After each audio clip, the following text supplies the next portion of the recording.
Bienvenue sur Africa 24 dans cette nouvelle édition de l'Africa Tonight. Voici les titres de l'actualité.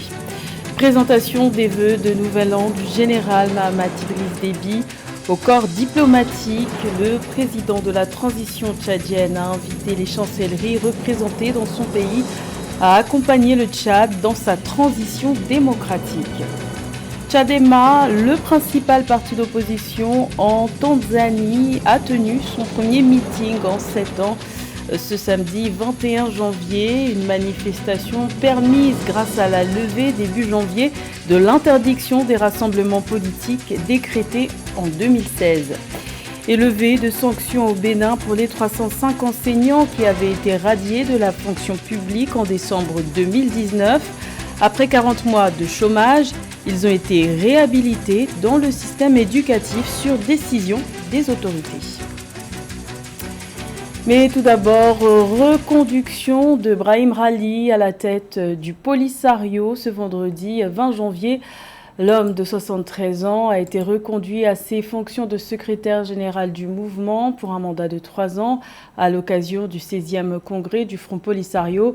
Il a été reconduit avec 69% des voix contre 31% pour son rival Béchir Moustapha.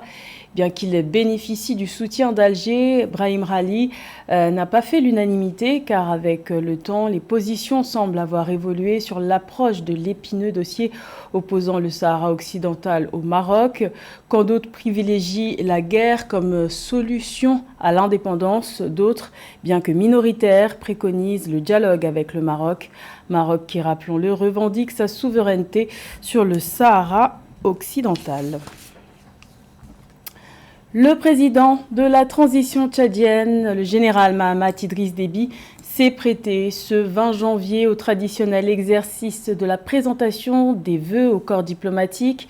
Devant les ambassadeurs des pays représentés au Tchad, le chef de l'État tchadien a remercié les chancelleries pour leur soutien dans les actions menées par le Tchad au cours de l'année 2022, telles que notamment la tenue du dialogue national. Il a également exhorté les pays frères et amis à accompagner le Tchad dans sa transition démocratique qui, rappelons-le, doit durer 24 mois pour aboutir à la tenue d'élections démocratiques. Écoutons un extrait de son discours. J'exhorte les pays frères et amis, ainsi que les partenaires techniques et financiers du Tchad à l'accompagner dans cette marche vers le retour à l'ordre constitutionnel.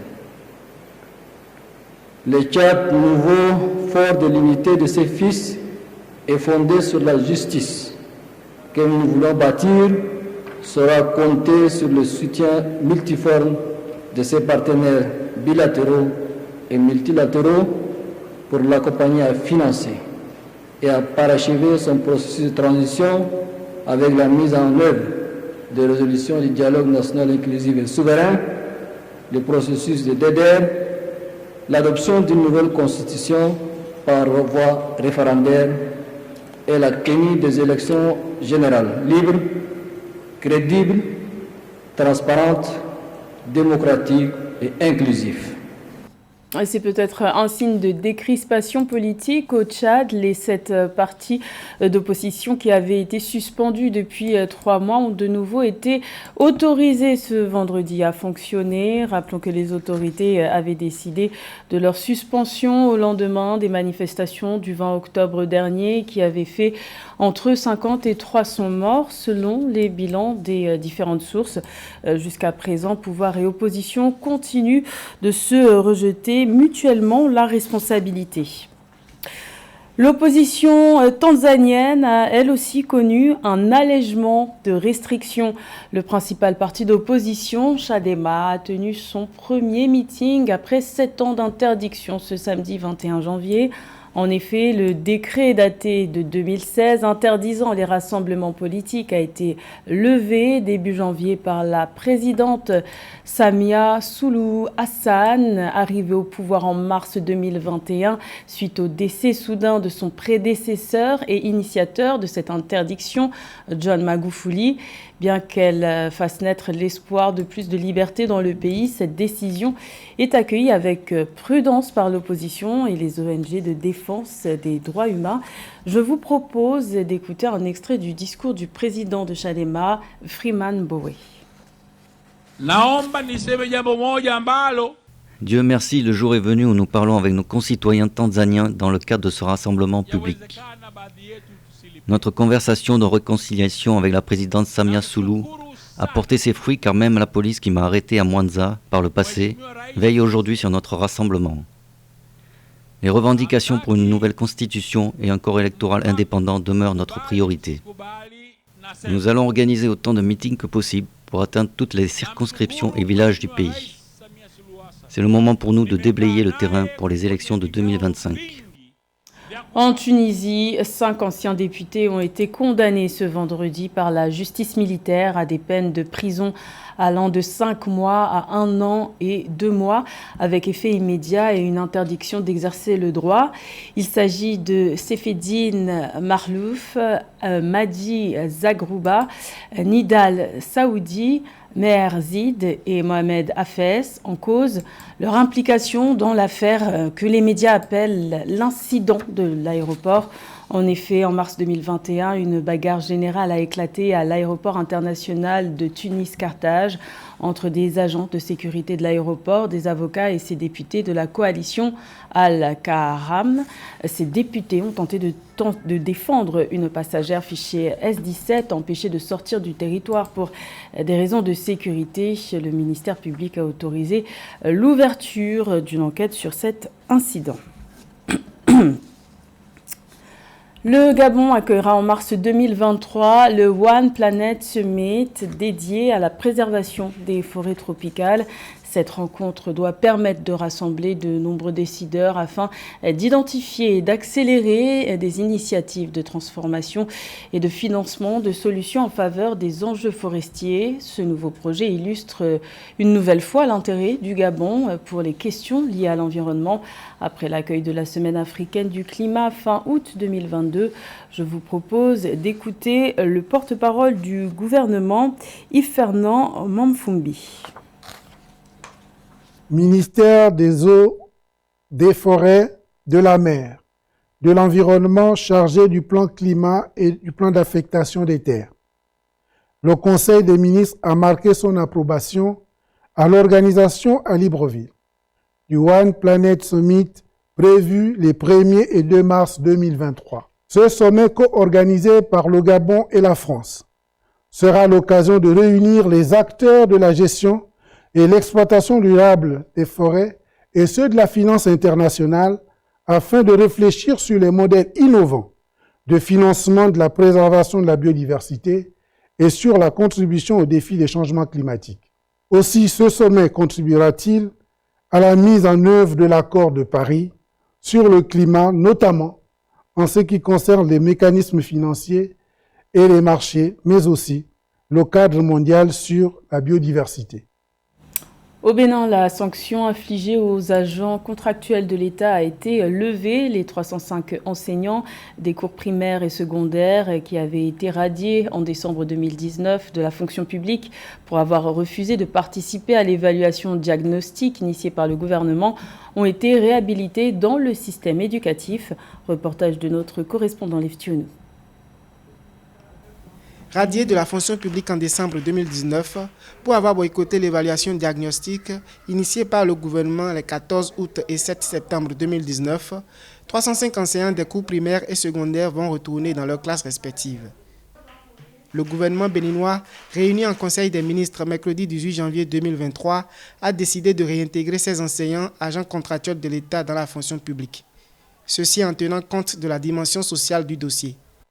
Sur la base d'une communication conjointe du ministre d'État, secrétaire général de la présidence de la République, des ministres chargés des enseignements maternels et primaires, secondaires, puis de la fonction publique, et tenant compte de la dimension sociale du dossier, le Conseil a-t-il marqué son accord pour la levée des sanctions infligées aux intéressés et leur réintégration dans la fonction publique. Selon les autorités, la réforme liée à l'évaluation diagnostique avait pour objectif non seulement de soumettre les enseignants à des tests d'aptitude à enseigner, mais aussi de garantir la qualité d'enseignement donné aux apprenants. une situation qui a suscité la controverse et qui a coûté la radiation de certains enseignants. La décision gouvernementale concernant leur réintégration à la fonction publique constitue la résultante de multiples plaidoyers des acteurs sociaux en faveur des 113 enseignants du cours primaire et 192 du cours secondaire sanctionnés pour refus de participer à l'évaluation diagnostique de 2019. Après plus de 3 ans de chômage, ces agents contractuels de l'État ont retrouvé le sourire. Nous espérons que, comme ça a duré, certainement qu'ils sont en train de préparer un certain nombre de choses. Je crois que 40 mois sans salaire, ils doivent être en train de prendre les dispositions pour rétablir les salaires et faire les rappels. Ensuite, ils doivent prendre également les dispositions pour faire le point en ce qui concerne les enseignants qui continuent d'être en fonction, qui devraient continuer à être en fonction, ceux dont le temps est arrivé pour qu'ils aillent à la retraite, etc. Ils doivent faire tous ces points-là et décanter la situation. A noter que fin décembre 2022, le gouvernement a procédé à une revalorisation des salaires des agents de l'État. Le salaire minimum interprofessionnel garanti SMIG a également été revu à la hausse par décret du 7 décembre 2022. Il est désormais fixé à 52 000 francs CFA au lieu de 40 000 francs CFA. Pour les aspirants au métier d'enseignant, le gouvernement a porté à 11 mois sur 12 le nombre de mois rémunérés au lieu de 9 précédemment. L'éducation, il en est aussi question au Tchad où la scolarisation des enfants réfugiés est un véritable enjeu national et pour cause, le pays compte des centaines de milliers de réfugiés répartis dans une dizaine de camps. Face à ce défi, les nouvelles autorités ont décidé de mettre en place un programme spécial de scolarisation. 1500 enfants du camp de Gondje bénéficieront de ce programme en cette année 2023. Reportage de notre correspondant Mamat Ramadan. Dené Béatrice, une jeune réfugiée de 11 ans, habitant le camp de Gondje, à 42 km de la frontière avec la Centrafrique, nourrit l'ambition d'aller à l'école et de devenir infirmière pour soigner ses proches. Ce rêve pourrait se réaliser avec la construction de 5 nouvelles écoles à proximité du camp par le projet d'appui aux réfugiés et aux communautés d'accueil. Grâce à ces infrastructures, environ 1500 enfants des camps de réfugiés et des villages environnants de cette zone pourront accéder cette année à l'école. Avant, nous travaillions dans des hangars, des sécos. Et c'est très difficile quand il y a la rentrée pour réparer tout ça là, c'est un problème. Même cette année-là, nous avons vraiment accusé un peu de retard par rapport à la construction des hangars. Et qu'aujourd'hui, Dieu merci, Parca nous a soutenus. Le Tchad accueille plus de 480 000 réfugiés sur son territoire et la scolarisation de leurs enfants et ceux des communautés hôtes devient un véritable enjeu pour l'éducation nationale. L'insuffisance d'infrastructures scolaires à proximité des camps rend difficile la mise en œuvre du programme spécial de scolarisation et d'alphabétisation des réfugiés initié par le gouvernement et ses partenaires. Le Tchad est confronté à plusieurs défis relatifs à l'afflux constant des réfugiés venant des pays voisins et à l'insécurité liée d'une part au terrorisme qui amenuise les moyens d'existence des populations et crée un flux important de déplacés internes. Cette cérémonie témoigne de la volonté du gouvernement de transition à travers le projet Parca de renforcer la présence de l'État dans le milieu rural et d'améliorer l'accès des ménages vulnérables aux services sociaux de base. Pour rappel, pour renforcer le taux de scolarisation des filles dans les camps de réfugiés et au sein des communautés hôtes, un programme de filets sociaux est mis en œuvre pour soutenir et maintenir les filles à l'école. Environ 10 000 ménages bénéficient de ce programme de protection sociale dans la province de Logone orientale. C'était le journal de la rédaction. Merci de l'avoir suivi. L'information continue sur Africa 24.